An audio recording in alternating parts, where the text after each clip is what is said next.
भगवान का जीवन चरित्र।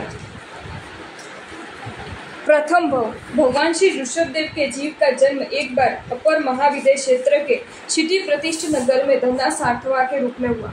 इसी जम्बूद्वीप के महाविदय क्षेत्र में सुप्रतिष्ठित नाम का शहर था।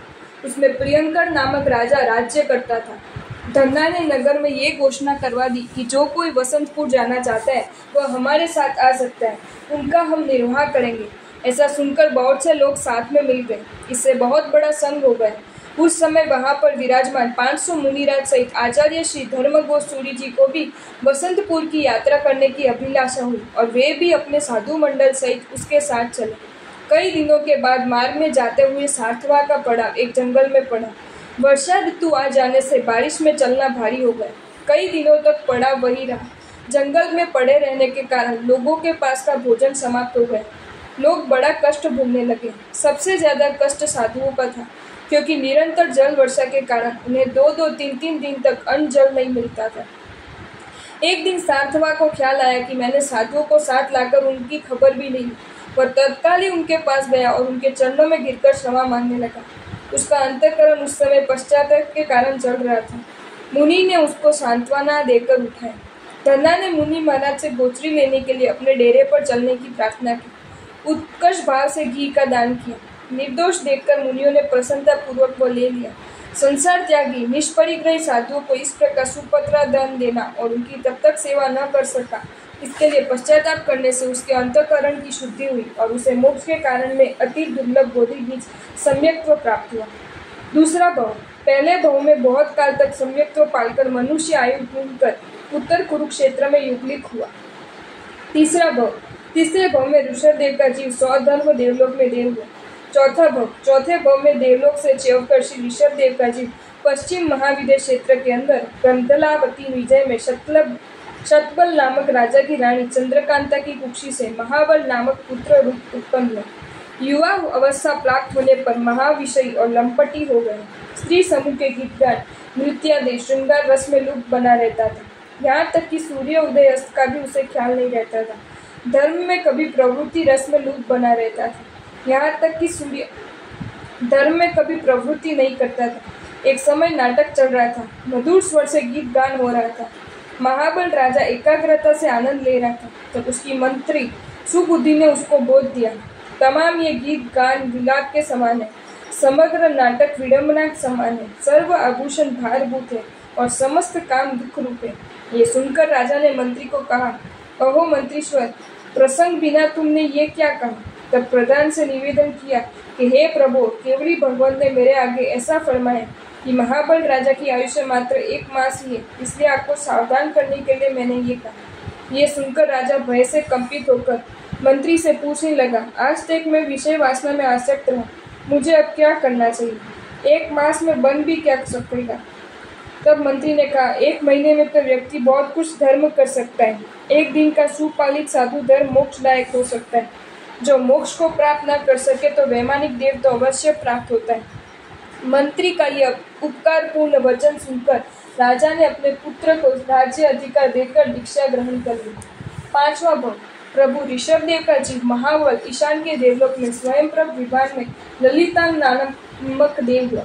अनेक प्रकार के उपभोगों में समय बिताए और आयु समाप्त होने पर देव देह का त्याग किया। 6ठा भव।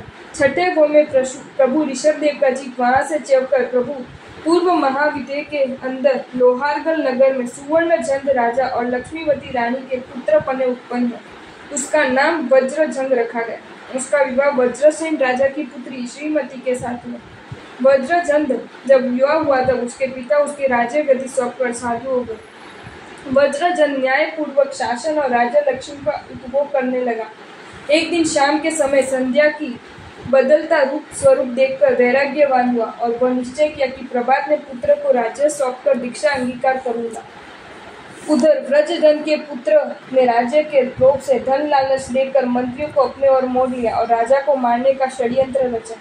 अर्धरात्रि के समय राजकुमार ने वज्रजन के शयनागार में विष धूप कर राजा और रानी को मार डाला। 7वां और 8वां भव। राजा और रानी त्याग की शुभ कामनाओं में मरकर उत्तर कुरुक्षेत्र में युगलिक के रूप में पैदा हुए। वहां से आयु समाप्त कर दोनों सौधर्म देवलोक में अति स्नेह वाले देवता हुए। दीर्घ काल तक सुख उपभोग कर दोनों ने देव पर्याय का परित्याग किया। 9वां भव, वहां से भी ऋषभदेव का जीव जम्बूद्वीप के विदय क्षेत्र में क्षिति प्रतिष्ठ नगर में सुविधि वेद्य का पुत्र जीवानंद नाम का हुआ। इसी समय नगर में 4 लड़के और भी उत्पन्न हुए। उनके नाम क्रमश महीधर, सुबुद्धि, पुण्यभद्र और गुणाकार थे।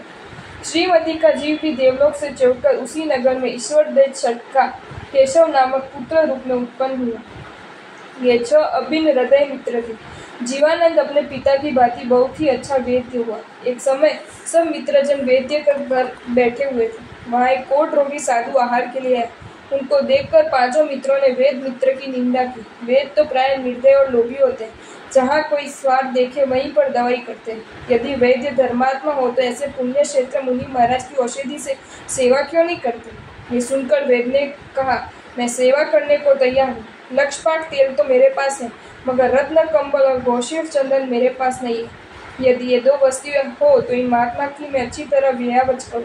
ये सुनकर 2.5 लाख द्रव्य लेकर 6 मित्र दुकान पर गए। वह द्रव्य वृद्ध सेठ के आगे रखकर रत्न कंबल और कोशिश चंदन मांगा। तब सेठ ने पूछा, ये दोनों वस्तुएं तुम किस कार्य के लिए लेने हैं। उन्होंने कहा, मुनिराज की सेवा के लिए। ये सेठ ने उनकी प्रशंसा की और वह धन धर्मात कर रत्न कंबल तथा घोषित चंदन देकर सेठ ने दीक्षा ले ली।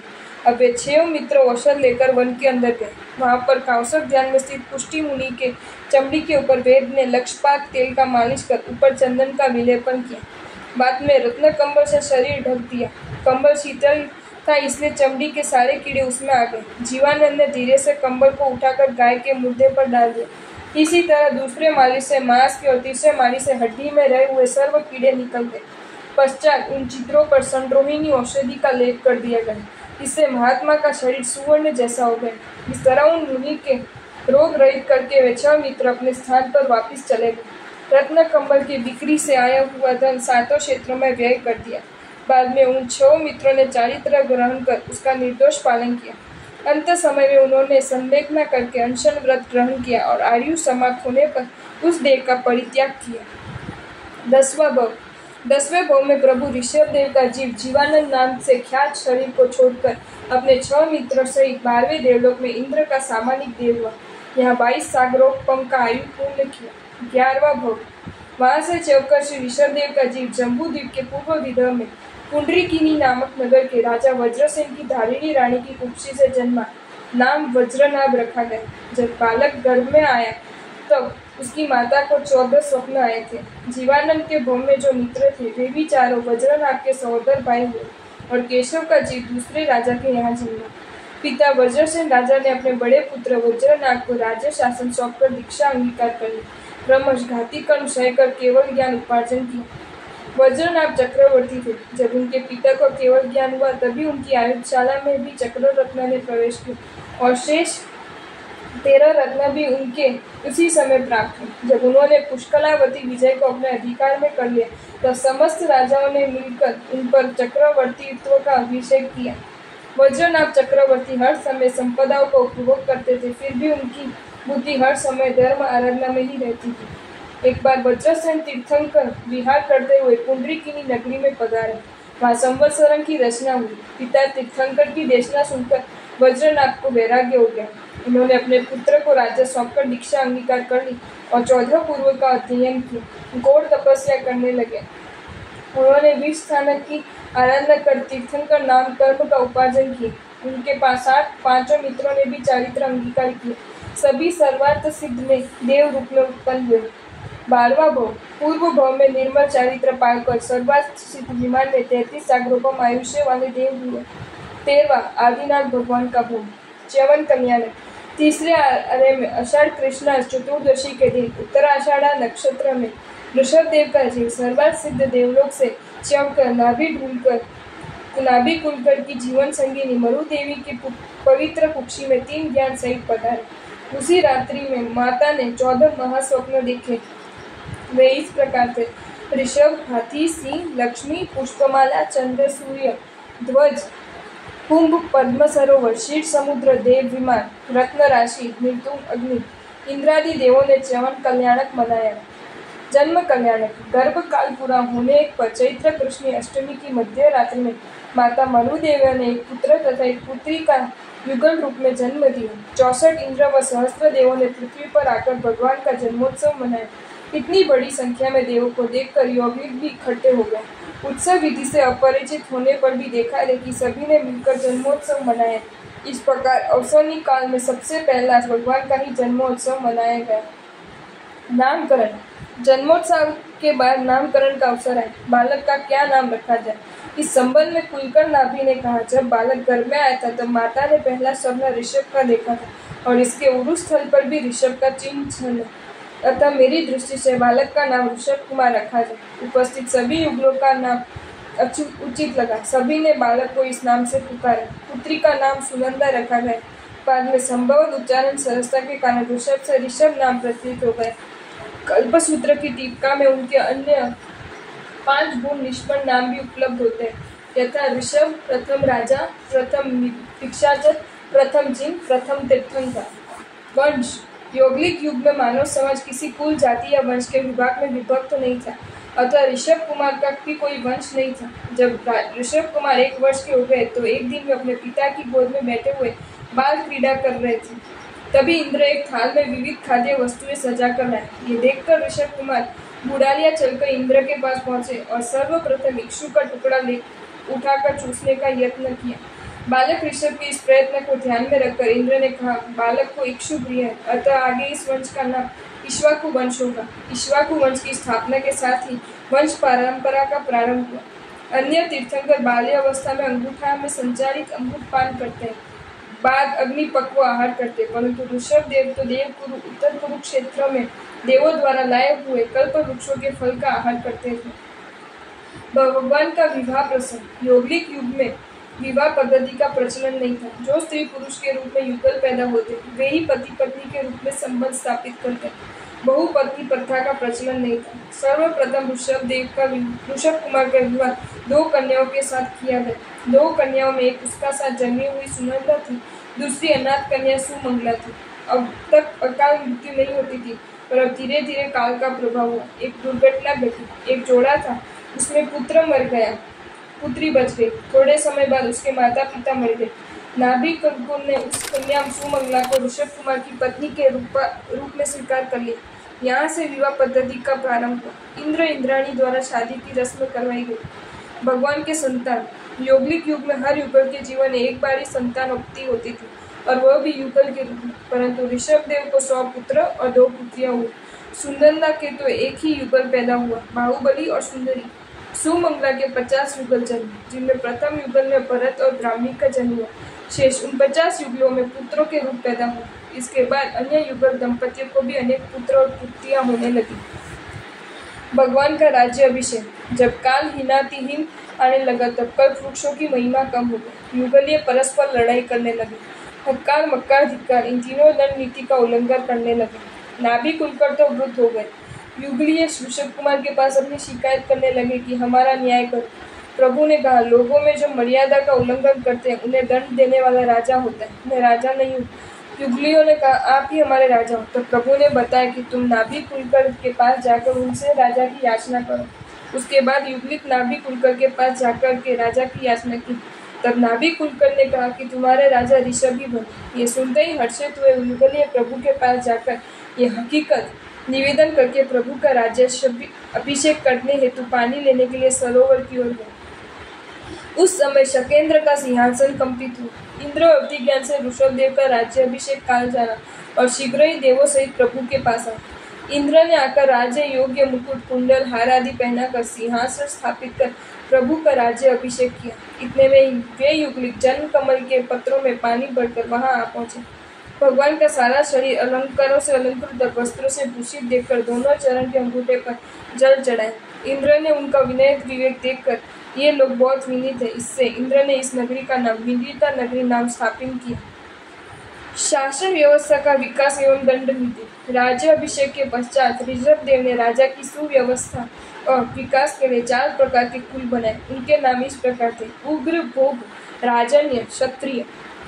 नगर की रक्षा का काम यानी सिपाहीगिरी करने वाले को एवं चोर लुटेरे आदि प्रजा पीड़क लोगों को दंड देने वाले का जो समूह था, उस समय के लोग उग्र कुल वाले कहलाते थे। जो लोग मंत्री का कार्य करते थे वे भोग कुल वाले कहलाते थे। जो लोग प्रभु के समय वसक थे और प्रभु की सेवा में हर समय रहते थे वे राजन्य कुल वाले कहलाते थे। बाकी के जो लोग थे वे सभी क्षत्रिय कहलाते थे। विरोधी तत्वों में से राज्य की रक्षा करने तथा दुष्टों अपराधियों को दंडित करने के लिए उन्होंने 4 प्रकार की सेना और सेनापतियों की व्यवस्था की। अपराधी की खोज एवं अपराध निरोध के लिए साम, दाम, दंड और भेद नीति तथा निम्नलिखित 4 प्रकार की दंड व्यवस्था भी की। परिभाषा: थोड़े समय के लिए नजरबंद करना अर्थात अपराधी को कुछ समय के लिए आक्रोशपूर्ण शब्दों से दंडित करना। क्रोधपूर्ण शब्दों में अपराधी को यहीं बैठ जाओ का आदेश देना। मंडलीबंध: नजरबंद करना, नियमित क्षेत्र से बाहर न जाने देने का आदेश देना। बंध: बंधन का प्रयोग, बंदी गृह जैसे किसी एक स्थान में अपराधी को बंद करके रखना। काट: डंडे का प्रयोग, अपराधी के हाथ पैर आदि शरीर के किसी अंग उपांग को छेदन करना। धर्मानुकूल लोक व्यवस्था: राष्ट्र की सुरक्षा और उत्तम व्यवस्था कर लेने के पश्चात ऋषभदेव ने लोक जीवन को स्वावलंबी बनाना आवश्यक समझा। राष्ट्रवासी अपना जीवन स्वयं सरलता से बिता सके ऐसी शिक्षा देने के विचार से उन्होंने 80 मसीह और कृषि कर्म का प्रजा को उपदेश दिया। 80 कर्म शिक्षा: ऋषभदेव ने ऐसा वर्ग तैयार किया जो लोगों की सुरक्षा का दायित्व संभालने में सक्षम हो। उन्हें तलवार, भाला, बर्छी आदि शस्त्र चलाने सिखाए। साथ में कब किस पर इन शस्त्रों का प्रयोग करना चाहिए इसका भी निर्देश दिया। वे लोग देश की सुरक्षा के लिए सदा तत्पर रहते थे। इस वर्ग को क्षत्रिय नाम से पुकारा गया। मसीह कर्म शिक्षा: मसीह यानी स्याही। मसीह कर्म का तात्पर्य लिखा पट्टी से है। ऋषभदेव ने ऐसा वर्ग तैयार किया जो उत्पादन की गई वस्तुओं को विनिमय कर सके, एक दूसरे तक पहुंचा सके। प्रारंभ में मुद्रा का प्रचलन सीमित था। वस्तु से वस्तु का विनिमय होता था। इनका हिसाब रखना जरूरी था। कौन सी वस्तु का विनिमय किस मात्रा में होता है जानना भी जरूरी था। इसके लिए कुछ लोगों को प्रशिक्षित किया गया। इस विनिमय प्रक्रिया को व्यापार तथा इस करने वाले वर्ग को व्यापारी, वेश्य कहकर पुकारा गया। कृषि कर्म शिक्षा: राजा बनते ही ऋषभदेव ने खाद्य समस्या का समाधान किया। उन्होंने लोगों को एकत्रित किया और कहा अब कल्पवृक्षों की क्षमता कम होने लगी। समय के साथ उन्होंने फल देने बंद कर दिए, अतः ऐसी स्थिति में श्रम करना होगा, खेती में अनाज बोना होगा। ऋषभदेव की इस आह्वान पर हजारों नवयुवक खड़े होकर श्रम करने के लिए संकल्पबद्ध हो गए। ऋषभदेव ने उन्हें कृषि खेती कैसे करनी चाहिए उसके प्रशिक्षण दिया। कृषि के साथ अन्य सभी आवश्यकताओं की पूर्ति के उपाय भी सिखाए। कला प्रशिक्षण: भगवान श्री ऋषभदेव सर्व कलाओं में कुशल थे, अतः लोगों को स्वावलंबी व कर्मशील बनाने के लिए विविध प्रकार की शिक्षा दी, कला का प्रशिक्षण दिया। उन्होंने 100 शिल्प और 80 मसीह कृषि रूप कर्मों का लोगों का सक्रिय ज्ञान कराया। इसके साथ ही ऋषभदेव ने अपने ज्येष्ठ पुत्र भरत को लेख, गणित, नाट्य, गीत, स्वरगत, शास्त्र विद्या आदि 72 कलाएं सिखाई। कनिष्ठ पुत्र बाहुबली को प्राणी की लक्षण विद्या का उपदेश दिया। इसके अतिरिक्त धनुर्वेद, अर्थशास्त्र, चिकित्सा शास्त्र, क्रीड़ा विधि आदि विद्याओं का प्रवर्तन कर लोगों को सुव्यवस्थित और सुसंस्कृत बनवाया। इसी प्रकार उन्होंने अपनी बड़ी पुत्री ब्राह्मी को 18 लिपियों का ज्ञान करवाया और छोटी पुत्री सुंदरी को अंक विद्या अर्थात गणित का अध्ययन करवाया। इन विद्याओं का सर्वप्रथम शिक्षण ब्राह्मी और सुंदरी के रूप में नारी जाति को प्राप्त हुआ। ब्राह्मी ने जिस लिपि का अध्ययन किया वो ब्राह्मी लिपि के नाम से जाने जाने लगी। आज भी विश्व में ब्राह्मी लिपि प्राचीनतम मानी जाती है। भारतवर्ष एवं आसपास की देवनागरी आदि प्राय सभी लिपियां इसी से निकली हुई। इस प्रकार सम्राट श्री ऋषभदेव ने प्रजा के हित और अभ्युदय के लिए पुरुषों को 72 कलाएं, स्त्रियों को 64 कलाएं और 100 प्रकार के शिल्पों को परिज्ञान कराया। आपको ये वीडियो अच्छा लगा हो तो इसे लाइक करें और शेयर करें और ऐसे ही नए नए वीडियोज देखने के लिए सब्सक्राइब करें हमारी channel Jain facts and stories को।